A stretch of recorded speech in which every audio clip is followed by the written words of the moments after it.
यह कहानी 17वीं सदी की है, जहां एक अमीर और प्रतिष्ठित लड़का अपने परिवार के साथ खुशी खुशी जीवन जी रहा था। लेकिन उसकी जिंदगी उस समय बदल जाती है जब एक खतरनाक जादूगरनी उसे श्राप देकर एक डरावने रूप में बदल देती है और फिर उसे जिंदा ही कब्र में दफना देती है। 200 साल बाद अचानक एक दिन वह अपनी कब्र से आजाद हो जाता है और इस बदली हुई दुनिया में वापस लौट आता है। लेकिन सवाल यह है कि वह लड़का 200 साल तक कब्र में जिंदा कैसे रहा और जादूगरनी ने उसे यह श्राप क्यों दिया था। आज की इस कहानी में हम यह सब जानेंगे। तो कहानी शुरू होती है साल 1760 के समय से, जहां हम कॉलिन परिवार को देखते हैं। इस परिवार में केवल 3 लोग रहते हैं। इस परिवार में अपने माता पिता के साथ सिर्फ एक छोटा लड़का होता है जिसका नाम है बर्नबास। बर्नबास का परिवार बहुत ही अमीर था क्योंकि उसके पिता का समुद्र में मछली पकड़ने का बड़ा कारोबार था। उन्होंने अमेरिका से कुछ दूरी पर समुद्र के पास एक टाउन बसाया जिसका नाम रखा गया कोलिन्सपोर्ट। आगे हम देखते हैं कि बर्नबास के पिता उसे समझाते हैं कि दौलत से बड़ा परिवार होता है, इसलिए हमेशा अपने परिवार का ख्याल रखना। कोलिन्सपोर्ट में बर्नबास के पिता ने अपने परिवार के लिए एक शानदार हवेली बनवाई जिसका नाम रखा गया कॉलिनवुड। कुछ ही सालों में उनका मछली पकड़ने का कारोबार तेजी से बढ़ने लगा। इस दौरान बर्नबास भी बड़ा होकर जवान हो चुका था। इसी जवानी के दिनों में उसका अफेयर घर में काम करने वाली एंजेलिक नाम की एक नौकरानी से हो गया। फिर एक दिन एंजेलिक बर्नबास से कहती है, मैं तुमसे बहुत प्यार करती हूँ और अब शादी करके पूरा जीवन तुम्हारे साथ बिताना चाहती हूँ। लेकिन बर्नबास शादी करने से मना कर देता है। इस बात से गुस्सा होकर एंजेलिक बर्नबास को अकेला कर देने के लिए काला जादू करती है और उसके माता पिता के ऊपर हवेली की एक मूर्ति गिराकर उनकी जान ले लेती है। बर्नबास को एहसास होता है कि यह कोई हादसा नहीं था बल्कि काला जादू था, इसलिए वह खुद काले जादू की किताबें पढ़ने लगता है। कुछ दिन इसी तरह बीत जाते हैं और इसी दौरान बर्नबास को अपना सच्चा प्यार मिल जाता है जिसका नाम होता है जोसेट। लेकिन बर्नबास और जोसेट का प्यार देखकर एंजेलिक यह बात सहन नहीं कर पाती। वह फिर से काले जादू का सहारा लेती है और जोसेट को अपने वश में कर लेती है। इसके बाद हम जोसेट को देखते हैं जो एंजेलिक के वश में आकर एक ऊंची चट्टान पर चली जाती है। बर्नबास के वहां पहुंचने से पहले ही वह चट्टान से कूदकर अपनी जान दे देती है। अपने प्यार को इस तरह अपने सामने मरता हुआ देखकर बर्नबास भी उसी चट्टान से नीचे कूद जाता है। लेकिन इतनी ऊंचाई से गिरने के बाद भी बर्नबास नहीं मरता क्योंकि एंजेलिक ने उसे श्राप देकर एक वैम्पायर यानी पिशाच बना दिया था ताकि वह हमेशा अपने दुख के साथ जिंदा रहे। अब एंजेलिक को यकीन हो गया था कि बर्नबास को हराने का कोई और तरीका नहीं है, इसलिए वह गांव वालों को भड़काकर बर्नबास को पकड़वाती है। गांव वाले उसे एक ताबूत में बंद कर देते हैं और जमीन में दफना देते हैं और इसी तरह 200 साल बीत जाते हैं। इसके बाद हम 1972 का समय देखते हैं जहां विक्टोरिया नाम की एक लड़की ट्रेन से कोलिन्सपोर्ट आ रही होती है। फिर वह एक गाड़ी से लिफ्ट लेकर कॉलिनवुड हवेली पहुंचती है। वहां पहुंचने के बाद बिल्ली नाम का एक नौकर उसके लिए दरवाजा खोलता है। अब यहाँ विक्टोरिया को घर की दीवार पर बर्नबास की एक तस्वीर दिखाई देती है। इसे देखकर वह बिल्ली से पूछती है, यह कौन है? तभी वहां एलिजाबेथ आती है और विक्टोरिया को बताती है कि यह बर्नबास की तस्वीर है जो कॉलिन परिवार का एक महान और नेक सदस्य था। यहाँ हमें पता चलता है कि एलिजाबेथ भी कॉलिन परिवार से हैं। उन्होंने अखबार में यह इश्तिहार दिया था कि उन्हें एक ट्यूटर की जरूरत है जो डेविड का ख्याल रख सके। एलिजाबेथ विक्टोरिया को बताती है कि इस बड़ी हवेली में अब बस कुछ ही लोग रहते हैं। एलिजाबेथ कहती है, यहाँ मैं, मेरी बेटी कैरोलिन, मेरा भाई रॉजर और उसका बेटा डेविड रहते हैं। इस पर विक्टोरिया एलिजाबेथ से डेविड की माँ के बारे में पूछती है। एलिजाबेथ बताती है, समुद्र में डूबने से डेविड की माँ की मौत हो गई थी, लेकिन डेविड इस बात को आज तक मान नहीं पाया। उसे लगता है कि वह अपनी माँ को देख सकता है और उनसे बात भी करता है। इसके बाद एलिजाबेथ विक्टोरिया को अपनी बेटी कैरोलिन से भी मिलवाती है। कैरोलिन असल में थोड़ी शरारती और जिद्दी स्वभाव की लड़की होती है। अब रात के समय डिनर पर एलिजाबेथ विक्टोरिया को डेविड के पिता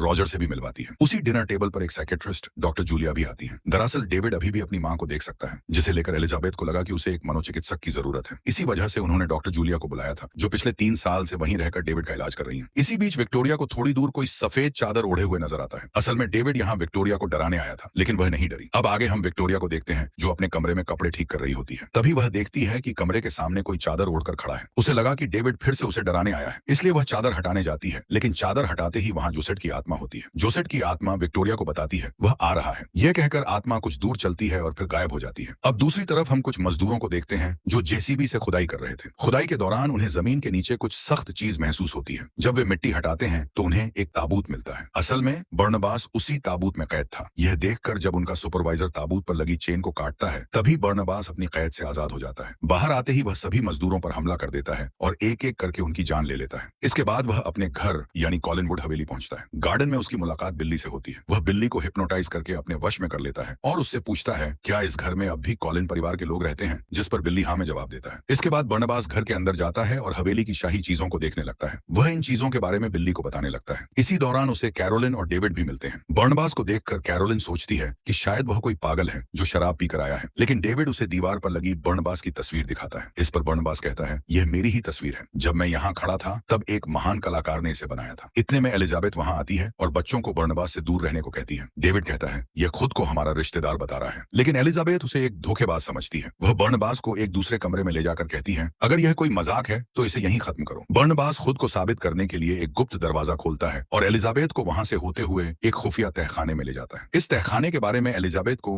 अब तक कुछ भी नहीं पता था, जहां बहुत सारे हीरे और जवाहरात रखे हुए थे। यह सब देखकर एलिजाबेथ एकदम से हैरान हो जाती है और उसे यकीन हो जाता है कि बर्नबास कोई और नहीं बल्कि कॉलिन परिवार का बेटा है। अब बर्नबास एलिजाबेथ से कहता है कि वह वैम्पायर है और उसे यह भी बताता है कि मैं इस परिवार के किसी भी सदस्य को नुकसान नहीं पहुंचाऊंगा। इसके बाद हम पूरे परिवार को डिनर टेबल पर देखते हैं, जहां एलिजाबेथ सबको बताती है कि ये हमारे दूर के रिश्तेदार हैं। इसी दौरान डॉक्टर जूलिया वहां आ जाती हैं, तो एलिजाबेथ बर्नबास से उसकी पहचान करवाती है। इसके बाद बर्नबास अपने मछली पकड़ने के कारोबार के बारे में पूछता है, तो एलिजाबेथ बताती हैं, हमारा कारोबार तो लगभग बर्बाद हो चुका है, क्योंकि एंजेलिक नाम की एक औरत ने मछुआरों से डील करके हमारे बिजनेस पर कब्जा कर लिया है। इस पर बर्नबास कहता है, अब मैं आ गया हूं तो फिर से बिजनेस को टॉप पर ले आऊंगा। इसी बीच विक्टोरिया वहां आ जाती है और उसे देखते ही बर्नबास उसे जोसेट कहकर बुलाता है, क्योंकि अचानक उसे ऐसा महसूस होता है कि जोसेट फिर से आ गई है। दरअसल विक्टोरिया की शक्ल बिल्कुल जोसेट से मिलती थी। फिर दोनों एक दूसरे से बात करते हैं और विक्टोरिया अपना परिचय देती है। इसके बाद हम एंजी को देखते हैं, जो असल में वही एंजेलिक है जिसने बर्नबास की जिंदगी तबाह कर दी थी। फिर काला जादू करके वह खुद एक चुड़ैल बन गई और अपना नाम बदलकर 200 सालों से जिंदा रही। इसके बाद वह ऑफिस पहुंचती है, जहां उसे पता चलता है कि पिछली रात खुदाई के दौरान उनके मजदूरों को करीब 200 साल पुराना एक ताबूत मिला था। फिर किसी ने उन सभी मजदूरों को बहुत बेरहमी से मार डाला। यह सुनते ही एंजेलिक शॉक्ड हो जाती है और उस जगह पहुंचने के बाद उसे पूरा यकीन हो जाता है कि बर्नबास वही है। वह सीधा कॉलिन वुड पहुंचती है, जहां वह एलिजाबेथ से बात करने लगती है। इतने में बर्नबास आकर जब उससे हाथ मिलाता है तो उसे एहसास हो जाता है कि यही एंजेलिक है। इसके बाद बर्नबास उसे एक दूसरे कमरे में ले जाकर फिशिंग बिजनेस के बारे में बात करता है। वह कहती है, अब यह बिजनेस मेरा है और तुम जान गए होगे कि मैं कौन हूँ। इस पर बर्नबास कहता है, हाँ मैं जानता हूँ, तुम वही चुड़ैल हो जिसने मेरा सब कुछ तबाह कर दिया था। मैं तुम्हें काला जादू के जुर्म में अंदर करवा दूंगा। वह हंसते हुए कहती है, तुम ऐसा कुछ भी नहीं कर सकते। तुम पर कोई भी यकीन नहीं करेगा, क्योंकि मैं 200 सालों से अलग अलग रूपों में इस समाज में इज्जत से जी रही हूँ और कॉलिन स्पोर्ट अब मेरा है। उसके जाने के बाद बर्नबास एंजेलिक के बारे में सब कुछ एलिजाबेथ को बता देता है। वह कहता है, यह वही चुड़ैल है जिसने मेरे माता पिता और मेरा प्यार सब कुछ छीन लिया और मैं कुछ नहीं कर पाया। इस पर एलिजाबेथ उसे मोटिवेट करती है, तुम फिर से अपना बिजनेस खड़ा कर सकते हो और अपने परिवार को एक ऊंचे मुकाम पर ले जा सकते हो। इसके बाद बर्नबास सबसे पहले अपनी हवेली की मरम्मत करवाता है और दीवारों पर खूबसूरत पेंटिंग्स बनवाकर अपनी हवेली को फिर से शानदार बना देता है। फिर अपने बिजनेस को बढ़ाने के लिए वह बिल्ली को साथ लेकर कुछ बड़े बड़े मछुआरों से मिलता है और उन्हें हिप्नोटाइज करके एंजेलिक का काम छोड़कर कोलिन परिवार के लिए काम करने के लिए तैयार करवा लेता है। इस तरह उसका मछली पकड़ने का कारोबार फिर से चलने लगता है। फिर एक दिन डॉक्टर जूलिया बर्नबास को देखती है कि वह कैरोलिन के कमरे में झांक रहा है और वहां रखे एक लैंप को देखकर समझने की कोशिश कर रहा है कि वह क्या चीज है। इससे जूलिया को उस पर शक हो जाता है। बर्नबास के बारे में और जानने के इरादे से वह उससे बात करती है। वह कहती है, मैं एक साइकेट्रिस्ट हूँ और दिमाग का इलाज करती हूँ। फिर हिप्नोटाइज करके वह उसके बारे में सब कुछ पता कर लेती है और यह भी जान जाती है कि वह एक वैम्पायर है। इसके बाद जूलिया एलिजाबेथ से बात करती है और कहती है, मैंने बर्नबास के बारे में सब कुछ पता कर लिया है कि वह एक वैम्पायर है। यह जानने के बाद भी तुमने उसे यहाँ रहने क्यों दिया? इस पर एलिजाबेथ कहती है, यह बात एक राज ही रहने दो। उसके रहने से घर में किसी को भी कोई खतरा नहीं होगा। दूसरी तरफ बर्नबास कैरोलिन से कह रहा होता है, मुझे सिखाओ कि आज के जमाने में प्यार कैसे होता है। इस पर कैरोलिन उसे सलाह देती है, तुम्हें पहले अपने लुक और अजीब बर्ताव को बदलकर एक नॉर्मल इंसान की तरह रहना होगा, जिससे लोग तुमसे बात करने में सहज महसूस करें। इसके बाद प्यार कैसे होता है ये तुम धीरे धीरे खुद ही सीख जाओगे। अगले दिन हम डॉक्टर जूलिया को बर्नबास का खून निकालते हुए देखते हैं। जूलिया ने बर्नबास को यकीन दिला दिया था कि वह उसका सारा खून निकालकर उसके अंदर इंसानी खून डाल देगी, जिससे वह वापस इंसान बन जाएगा। इसके बाद के सीन में हम समुद्र के किनारे बर्नबास और विक्टोरिया को एक साथ देखते हैं। उन्हें देखकर लग रहा था कि दोनों एक दूसरे को पसंद करने लगे हैं। आगे हम देखते हैं कि एंजेलिक अपने बिजनेस के सभी बोर्ड मेंबर्स के साथ मीटिंग कर रही थी। वहां सब उसे बताते हैं कि उनका बिजनेस धीरे धीरे गिरता जा रहा है, क्योंकि बर्नबास का बिजनेस बहुत तेजी से बढ़ रहा है। एंजेलिक कहती है, मेरी बर्नबास के साथ मीटिंग अरेंज करो। शाम को वह बर्नबास से मिलती है और उसे एक चेक देते हुए कहती है, ये पैसे लेकर फिशिंग बिजनेस छोड़ दो। लेकिन बर्नबास ऐसा करने से मना कर देता है। तब एंजेलिक उसके पास जाकर उसे मनाने की कोशिश करते हुए कहती है, हम दोनों साथ में मिलकर बिजनेस चलाते हैं। लेकिन बर्नबास फिर भी तैयार नहीं होता। वह कहता है, जो तुमने मेरे साथ किया वह मैं कभी नहीं भूल सकता। इधर विक्टोरिया को रात में एक सपना आता है, जिसमें वह अपना बचपन देखती है। असल में बचपन से ही उसे जोसेट की आत्मा दिखाई देती थी और वह उससे बातें भी किया करती थी। लेकिन उसके माता पिता उसकी इस बात को समझ नहीं पाए और उसे पागल समझकर मानसिक अस्पताल भेज दिया। तभी उसकी नींद खुल जाती है और वह अपने सामने जोसेट की आत्मा को खड़ा देखती है। इसे देखकर वह आत्मा के पीछे पीछे चलने लगती है। आत्मा हवेली में लगे झूमर के ऊपर जाकर ठीक उसी तरह कूद जाती है जैसे उसने आत्महत्या की थी। अगले दिन बर्नबास सबकी सहमति से घर में एक पार्टी रखता है, जिसमें वह शहर के कई लोगों को आमंत्रित करता है। पार्टी के दौरान बर्नबास देखता है कि डेविड एक कमरे के बाहर खड़ा है और कहता है कि उसके पिता ने किसी को अंदर जाने से मना किया है। यह सुनकर बर्नबास समझ जाता है कि अंदर कुछ गड़बड़ हो रही है। जब वह कमरे की खिड़की से लटक कर अंदर झांकता है तो देखता है कि डेविड के पिता रॉजर वहां एक लड़की के साथ है, जिसके साथ उसका अफेयर चल रहा है। बर्नबास ये सब देखकर समझ जाता है कि रॉजर परिवार के प्रति वफादार नहीं है। दूसरी तरफ विक्टोरिया बाहर खड़ी होती है। बर्नबास वहां जाकर उसे अंदर आने के लिए कहता है। तभी विक्टोरिया उसे अपने बचपन के बारे में बताने लगती है। वह कहती है, मुझे बचपन से एक लड़की की आत्मा दिखाई देती थी, लेकिन मेरे माता पिता इसे समझ नहीं पाए। इस वजह से मेरा बचपन बहुत तकलीफ तकलीफ भरा था। पर एक दिन उस आत्मा ने मुझे कॉलिन वुड आने का रास्ता दिखाया, और जब मैं यहाँ आई और तुमसे मिली तो मुझे ऐसा लगा जैसे मैं तुम्हें सदियों से जानती हूँ। शायद ये मेरी किस्मत थी कि मैं तुमसे मिली। अब तुम मुझे अपने लगने लगे हो। इसके बाद दोनों एक दूसरे को किस करने लगते हैं। लेकिन यह सब एंजेलिक देख लेती है, जो बिना निमंत्रण के ही पार्टी में आ गई थी। इसके बाद बर्नबास डॉक्टर जूलिया के पास जाता है, जहाँ वह अपने शरीर में बर्नबास का खून चढ़ा रही थी। यह देखकर बर्नबास समझ जाता है कि डॉक्टर जूलिया उसे इंसान बनाने के बजाय उसका खून निकालकर खुद को अमर बनाना चाहती है। इस धोखे से गुस्सा होकर वह जूलिया को जान से मार देता है और फिर बिल्ली को साथ लेकर जूलिया की लाश को समुद्र में फेंक देता है। इसके बाद हम रॉजर को देखते हैं, जो हवेली का खुफिया दरवाजा ढूंढने की कोशिश कर रहा था। इतने में वहां बर्नबास पहुंच जाता है। दरअसल रॉजर की हरकतें बर्नबास पहले ही समझ चुका था कि उसने सिर्फ पैसों के लिए डेविड की मां से शादी की थी। इस बात से नाराज होकर बर्नबास रॉजर को दो विकल्प देता है। पहला यह कि वह कॉलिन वुड में रहकर डेविड के लिए एक अच्छे पिता की तरह उसकी देखभाल करे। दूसरा विकल्प यह कि खजाने से बहुत सारे पैसे लेकर अपनी खुदगर्ज जिंदगी बिताने के लिए हमेशा के लिए यहाँ से चला जाए। रॉजर पैसे को चुनता है और अपने बेटे डेविड को छोड़कर हमेशा के लिए वहां से चला जाता है। अब अपने पिता को हमेशा के लिए जाते हुए देखकर डेविड बहुत दुखी हो जाता है और भागते हुए अपने कमरे की तरफ जाने लगता है। तभी सीढ़ियों में पैर लगने की वजह से एक भारी चीज उसके ऊपर गिरने लगती है। यह देखते ही बर्नबास एक पल में जाकर उसे बचा लेता है। यह देखकर सभी लोग हैरान और डर जाते हैं, क्योंकि ऐसा कोई साधारण इंसान नहीं कर सकता। तभी बर्नबास पर धूप पड़ने की वजह से उसकी त्वचा में आग लग जाती है, लेकिन बिल्ली तुरंत उस पर पानी डालकर उसे बचा लेता है। इस घटना के बाद सभी को पता चल जाता है कि बर्नबास एक वैम्पायर है। यह देखकर वहां मौजूद सभी लोग डरकर चले जाते हैं। विक्टोरिया भी अब समझ जाती है कि बर्नबास कोई साधारण इंसान नहीं है, इसलिए वह भी उससे दूर हो जाती है। इसके बाद बर्नबास एंजेलिक के पास जाकर उससे अपने श्राप से मुक्ति दिलाने की बात करता है, लेकिन एंजेलिक इसे साफ तौर पर मना कर देती है। वह बर्नबास को दो विकल्प देती है, या तो वह उसके साथ मिलकर बिजनेस करे और एक प्रेमी की तरह उसके साथ रहे, या फिर वह उसे दोबारा ताबूत में कैद कर देगी। बर्नबास यह सुनकर उसका प्रस्ताव ठुकरा देता है। इसके बाद एंजेलिक बातों बातों में उसे उकसाकर डॉक्टर जूलिया के बारे में पूछती है, क्योंकि उसे शक था कि बर्नबास ने डॉक्टर जूलिया का मर्डर किया है। गुस्से में आकर बर्नबास स्वीकार कर लेता है कि उसने ही डॉक्टर जूलिया को मारा था। जैसे ही बर्नबास वहां से निकलता है, एंजेलिक अपने जादू के जरिए उसे फिर से ताबूत में कैद कर देती है और उसके पूरे शरीर को जंजीरों से बांध देती है। इसके बाद वह अपने आदमियों के साथ बर्नबास को ले जाते हुए उसकी फिशिंग फैक्ट्री को आग लगवा देती है। आखिर में एंजेलिक बर्नबास को ताबूत सहित एक घने जंगल के पुराने टूटे फूटे घर में ले जाकर रखवा देती है और वहां से चली जाती है। अब उनके जाते ही डेविड वहां आ जाता है, जिसे उसकी मां की आत्मा ने भेजा था। डेविड ताबूत खोलकर बर्नबास को आजाद कर देता है। वहीं दूसरी तरफ फिशिंग फैक्ट्री में आग लगने की वजह से पुलिस और बहुत सारे लोग वहां जमा हो गए थे। इसी बीच एंजेलिक पुलिस के पास जाकर माइक के जरिए सभी लोगों को बताती है कि उसने बर्नबास की वह बात सुनी थी जिसमें उसने डॉक्टर जूलिया के मर्डर की बात कबूल की थी। वह पुलिस को यह भी बताती है कि बर्नबास एक कातिल है और उसके घर वाले भी गुनहगार हैं, क्योंकि उन्होंने यह सब छुपाने की कोशिश की। इसके बाद एंजेलिक पुलिस को लेकर कॉलिन वुड पहुंच जाती है। वहां बर्नबास सामने आकर सबके सामने एंजेलिक के गले पर हमला कर देता है और उसे काटता है, लेकिन एंजेलिक को कुछ भी नहीं होता। वह अपनी ताकत का इस्तेमाल करके बर्नबास को दूर फेंक देती है। यह देखकर सभी लोग डर जाते हैं और समझ जाते हैं कि यह दोनों वैम्पायर हैं। इस स्थिति को देखकर पुलिस भी सतर्क हो जाती है और सभी टाउन के लोगों को वहां से तुरंत जाने का आदेश देती है। इसके बाद बर्नबास और एंजेलिक के बीच एक खतरनाक लड़ाई शुरू हो जाती है। इतने में एलिजाबेथ एक बंदूक लेकर एंजेलिक पर फायर करती है, लेकिन उसे कुछ नहीं होता। वह दोबारा से खड़ी हो जाती है और अपनी जादुई शक्ति का इस्तेमाल करके हवेली की चीजों को जीवित कर देती है। वह एक सांप को एलिजाबेथ पर अटैक करने के लिए भेजती है और हवेली में चारों तरफ आग लगा देती है। फिर एक पुतले की मदद से बर्नबास को जकड़ लेती है। इसी दौरान हमें पता चलता है कि एंजेलिक ने